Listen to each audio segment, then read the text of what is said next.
मकर राशि के जातकों को कोटि कोटि नमन। मित्रों, शनि और राहु को कलयुग का देवता कहा जाता है और शनि और राहु का जो कॉम्बिनेशन है ना, वह 90% लोगों को तो बर्बाद कर देता है। लेकिन 10% लोगों में ऐसा क्या होता है कि वही शनि और राहु का जो कॉम्बिनेशन है वह उनको रंक से राजा बना देता है। तो आज हम इसी सीक्रेट को जानेंगे कि जो 10% लोगों के पास होता है और उनको शनि और राहु कहाँ रंक से राजा बना देता है। तो इस 10% का जो फार्मूला है, कुल जो सक्सेस होते हैं लोग शनि और राहु के कारण, उसी फार्मूले पर आज हम बात करेंगे। और याद रखिए, अगर आपने इस सीक्रेट को जान लिया ना, तो शनि और राहु से फिर आपको कभी भी डर नहीं लगेगा। अब देखिए, शनि और राहु के दो कॉम्बिनेशन बनते हैं, एक तो गोचर में बनता है, दूसरा आपकी जन्म कुंडली में बनता है। तो इस समय अगर आप गोचर को देखें ना, तो गोचर में भी आपके राहु जो हैं वह शनि के उत्तरा भाद्रपद नक्षत्र में ही गोचर कर रहे हैं इस समय मीन राशि में, और जो आपके शनि हैं वह कुंभ राशि में गोचर कर रहे हैं, और कुंभ राशि राहु के नक्षत्रों से मिलकर बनी है सद्भिषा से। तो कहने का मतलब ये है कि इस समय जो राहु हैं आपके, वो शनि के नक्षत्र में हैं, और शनि जो हैं वो राहु के नक्षत्र की राशि कुंभ में बैठे हुए हैं। तो शनि और राहु का कॉम्बिनेशन गोचर में तो बन ही रहा है। अगर आपकी कुंडली में, जन्म कुंडली में शनि और राहु एक साथ बैठे हैं, या शनि या राहु की आपस में दशा और अंतरदशा चल रही है, या शनि और राहु का आपस में दृष्टि संबंध बन रहा है, तो याद रखिएगा, कुल मिलाकर के मोस्टली लोग शनि और राहु के कॉम्बिनेशन के कारण बर्बाद हो जाते हैं 90%, लेकिन 10% वही लोग कुल मिला के कामयाब भी हो जाते हैं 100 में से 10%। तो वास्तव में वो 10% का फार्मूला क्या है, वह सीक्रेट क्या है, तो उसी सीक्रेट पर हम विस्तृत रूप से अब चर्चा एक एक करके करते हैं। और मित्रों, यदि वीडियो आपको पसंद आ रहा हो तो वीडियो को लाइक, शेयर और सब्सक्राइब आप ज़रूर करिए। तो देखिए, पहला जो सीक्रेट फार्मूला है, वह सीक्रेट फार्मूला ये है कि याद रखिएगा कि राहु जो है वह सब कुछ सीक्रेट ही रखता है, सब कुछ गोपनीय रखता है, अपनी प्लानिंग किसी को नहीं बताता है। तो याद रखिए, यदि आपकी कुंडली में शनि और राहु एक साथ बैठे हैं, या उनकी दशा या अंतरदशा चल रही है, या इस समय गोचर में शनि और राहु का नक्षत्र परिवर्तन है, तो 100% याद रखिएगा पहली फार्मूला सीक्रेट कि आप अपनी प्लानिंग को हमेशा गोपनीय रखेंगे। और यदि आप अपनी प्लानिंग को सबको बताना शुरू कर देंगे तो शनि और राहु का प्रभाव आपको बुरा ही मिलेगा, अच्छा नहीं मिलेगा। तो सबसे पहले कसम खा लीजिए कि आप अपनी प्लानिंग को गोपनीय रखेंगे, सबसे जा करके ढिंढोरा नहीं पीटेंगे। अगर आपने अपनी प्लानिंग को सबको बताना शुरू कर दिया तो शनि राहु के कुप्रभाव आपको 100% मिलेंगे। तो पहला फार्मूला याद रखिए कि आपको अपनी जो प्लानिंग है वह किसी को बतानी नहीं है। नंबर 2 याद रखिए कि राहु वायु तत्व प्रधान ग्रह है और शनि भी वायु तत्व प्रधान ग्रह हैं, और दोनों हवा हैं, वायु माने हवा, तो दोनों विदेश का प्रतिनिधित्व भी करते हैं।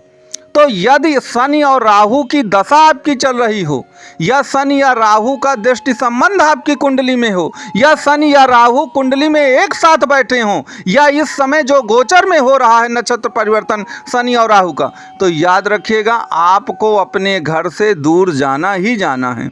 यदि आप घर में ही पड़े रहेंगे तो याद रखिए शनि और राहु के बुरे प्रभाव ही आपको मिलने हैं। और अगर आप बाहर चले जाएंगे, और वो भी अगर विदेश में, तो याद रखिए शनि और राहु आपका जीवन बिल्कुल पूरी तरह बदल के रख देंगे, सब कुछ बदल देंगे, आपको रंक से राजा बना देंगे।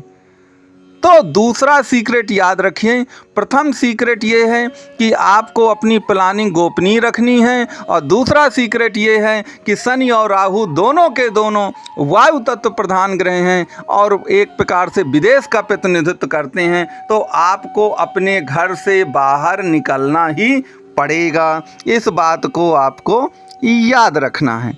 तीसरी बात याद रखिएगा कि राहु क्या है, राहु अनकन्वेंशनल है। वह पारंपरिक चीज़ों में विश्वास नहीं करता, वह कुछ नया करने में विश्वास करता है, कुछ बड़ा करने में विश्वास करता है। तो याद रखिए, आधुनिक दुनिया के जितनी सारी मॉडर्न टेक्नोलॉजी है, मॉडर्न थॉट हैं, वो सब के सब शनि और राहु के ही हैं, क्योंकि ये दोनों ग्रह लकीर के फ़कीर बिल्कुल नहीं हैं। और यदि आप लकीर के फ़कीर बनना शुरू करेंगे, पुरानी चीज़ों की तारीफ़ करना, ज़रूरत से ज़्यादा ही तारीफ़ करेंगे और लकीर के फ़कीर बनेंगे, तो याद रखिएगा फिर आपको शनि और राहु के अच्छे प्रतिफल नहीं मिलने वाले।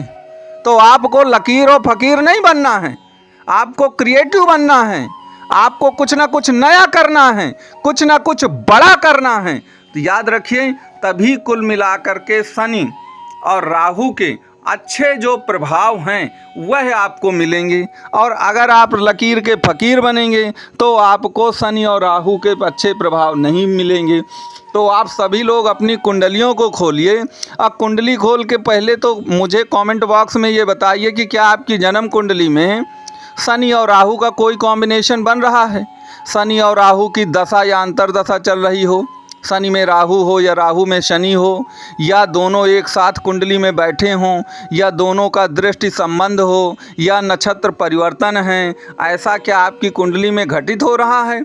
नंबर 2, गोचर में तो इस समय सबके वही हो रहा है, क्योंकि राहु जो है मीन राशि में बैठे हैं और उत्तरा भाद्रपद नक्षत्र शनि के नक्षत्र में ही हैं, और शनि चूंकि बैठे हैं कुंभ राशि में, जो कि सतभिता नक्षत्र से मिलकर बनती है, वो राहु का नक्षत्र है। तो गोचर में तो आपके साथ ये हो ही रहा है सबके साथ। तो जो भी मकर राशि के जातक हैं, अगर उनकी जन्म कुंडली में भी ऐसा है, तो जो सीक्रेट मैंने अभी बताए हैं उनको तो वह जीवन भर फॉलो करें।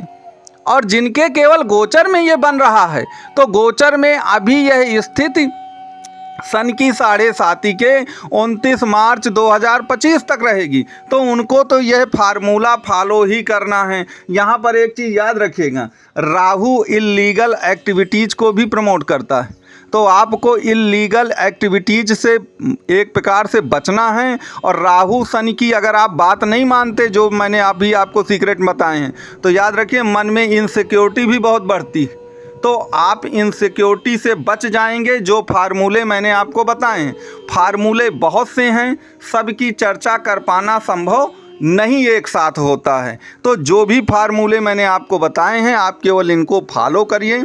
ज़्यादा कुछ जानना चाहते हैं तो नंबर मेरा दिया गया है, आप इस नंबर पे कांटेक्ट कर सकते हैं।